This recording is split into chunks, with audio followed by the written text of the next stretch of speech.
So oftentimes, people I see who are not in agriculture, they'll ask me things like, are things back to normal? Or are you guys getting back to work? And I just have to kind of chuckle a little bit because agriculture really never shut down at all. We just kind of hit another gear when the COVID pandemic came along. People never stopped eating. So our state's largest industry really just worked harder to ensure that the nation, that the state, and the globe really would have still the most abundant, safe, and affordable food supply that we can possibly have. So as Sean alluded to, a whole lot has happened since this meeting took place in person back in 2019. We've endured probably one of the largest economic shocks and public health emergencies in history, and as a society, I think as we look back, things happened that none of us would have thought possible back in January of 2020. Our schools looked different, our daily lives were upended, and ironically, our world became more distant, but also in many ways more connected at the same time. And it's been a whirlwind in many ways. Yet through it all, agriculture in North Carolina has continued to produce the food which people eat every day, and for that, I want to say thank you to all of you here in this room. And during this global pandemic, according to Dr. Mike Walden at NC State, our state's largest industry has now grown to $96.9 billion. So we are marching towards that $100 billion figure that we've talked about for so many years. So how did we do that?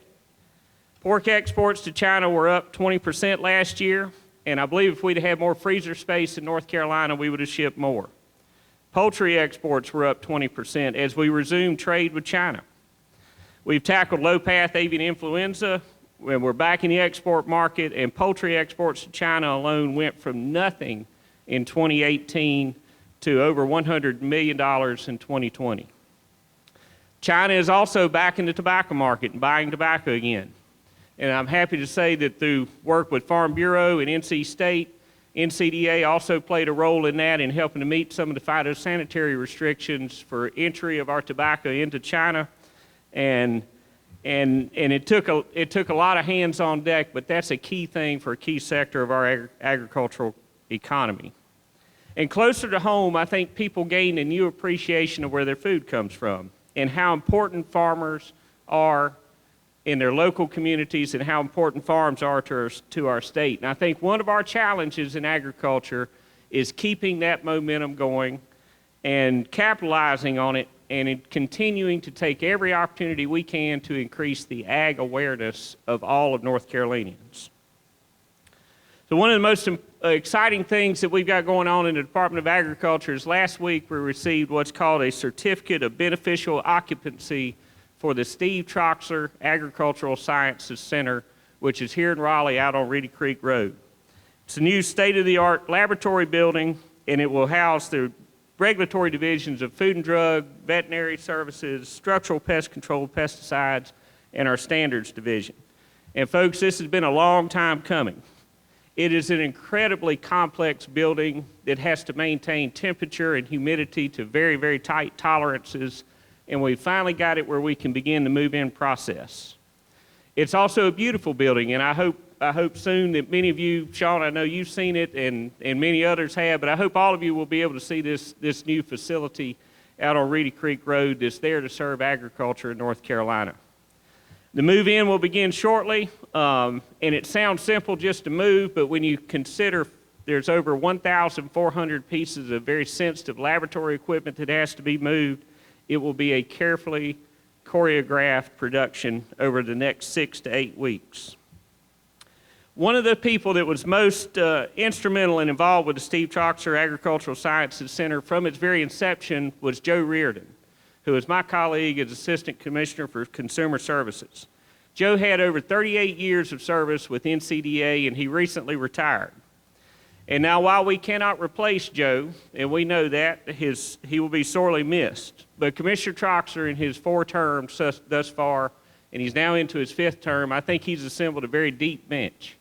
And so it was no surprise to many of us that Chrissy Waggett was appointed to be the new Assistant Commissioner in Joe's role. Chrissy has had over 16 years with NCDA, and most recently she served as a federal liaison worked closely with Farm Bureau, our congressional offices, and advocated for you in Washington. I think she'll do a fantastic job there. So there have been some other personnel changes I want to make you aware of. We have this opening now in a federal liaison position, and Kelly McKeever, who many of you know, has assumed those new duties and in that key position with NCDA. Teresa Lambert, who's here. Teresa, over the past year, she has been appointed the new division director for research stations, and Teresa literally grew up on a research station in Laurel Springs and spent some time with Extension and was superintendent of the Piedmont Research Station, and she is doing a fantastic job. Caleb Rathbone, Caleb, if you'll raise your hand. Caleb was our director of research stations. The commissioner got him to come out of the mountains to do that, and Caleb wants to stay in the mountains, so he is now our assistant commissioner for Western North Carolina. And we knew that we needed to continue a high level of service in the mountains and continue on with Bill Yarborough and what he did when he retired back in September of last year. So Caleb is assuming that role. We have a new meat and poultry division director, Dr. Karen Beck, who brings a lot of experience to that job. And finally, at the end of this month, we'll have another retirement of our state veterinarian, Dr. Doug Meckes. Meckes has been an outstanding state vet in so many ways, and this is a key position because animal agriculture is over 2/3 of our ag receipts in North Carolina, and keeping that part of our industry safe and healthy and prosperous, the state vet plays a big role in that.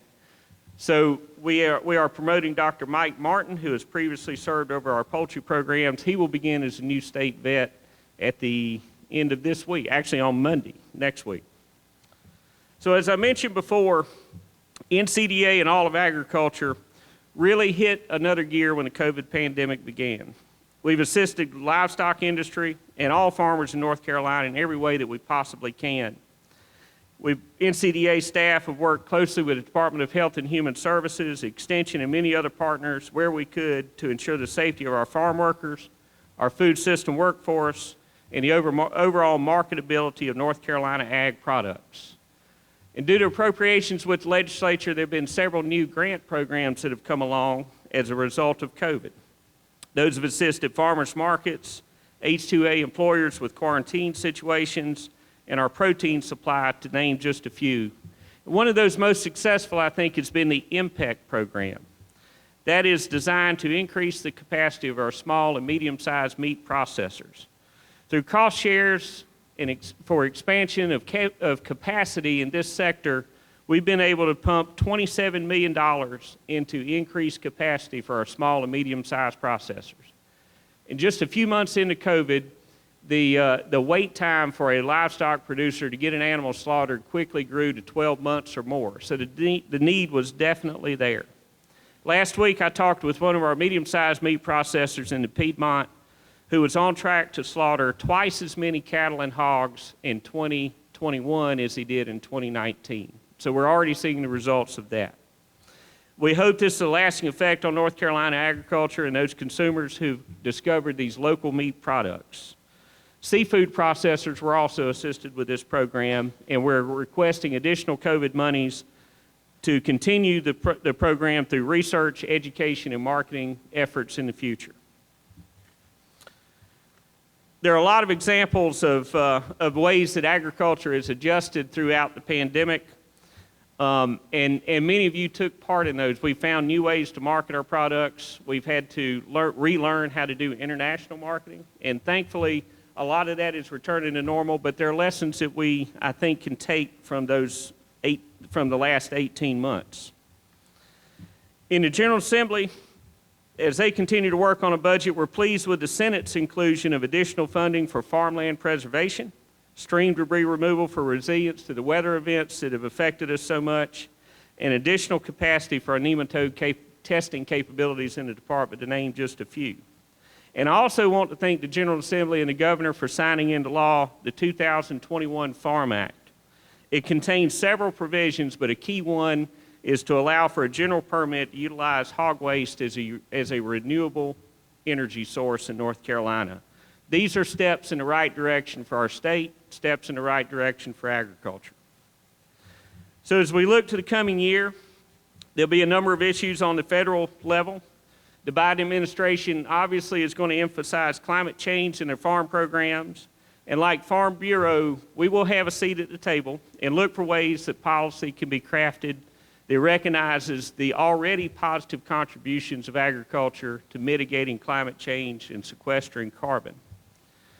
As you know, Tom Vilsack returns as Secretary of USDA, but what many people don't know is there's a Deputy Secretary, which has been recently confirmed by the Senate, is Dr. Jewel Bernal. And Dr. Bernal has served as the Commissioner of Agriculture in Virginia. We've worked with her for many years, and it's nice to have a direct line of communication to the top of USDA. Similarly, with Michael Reardon, who served as our DEQ Secretary in North Carolina, we enjoy a good relationship with him as the new administrator of EPA, and we will have a seat at the table as EPA looks to reconsider the Waters of the U.S. rule and those kinds of things that affect agriculture so significantly. So I'm confident that soon we will cross that $100 billion threshold. Our export markets remain strong. We continue to have an NCDA presence in China and Europe to market your products. And we will get there based on expanding these products. We'll continue to, expanding these exports. We'll continue to add value to North Carolina agriculture through food processing initiatives. We'll support North Carolina farmers and our commercial fishermen in any way we can. And we will continue to enhance our longstanding commitment to research, agricultural research, through our partnership with NC State and NCA&T. So I want to close by reminding you of one very important fact. Yes, we will have a Mountain State Fair, and yes, we will have a state fair this year. Yeah. Not having these fairs in 2020 left a void for agriculture, our state, and it certainly left a void at NCDA. Sean talked about those family reunions. I went to one Saturday, and we had about 1.5 times as many people as we usually do. There's pent-up demand for these types of things. So the planning has been underway for the state fair for many months. We expect it may be the biggest one that we've ever had. So armed with what we have learned during this pandemic, I want to challenge you that we are not planning to return to normal.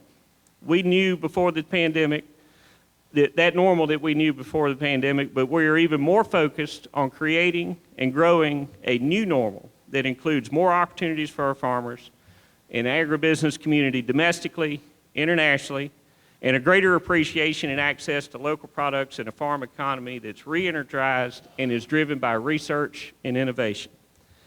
As always, it's an exciting time to be in agriculture.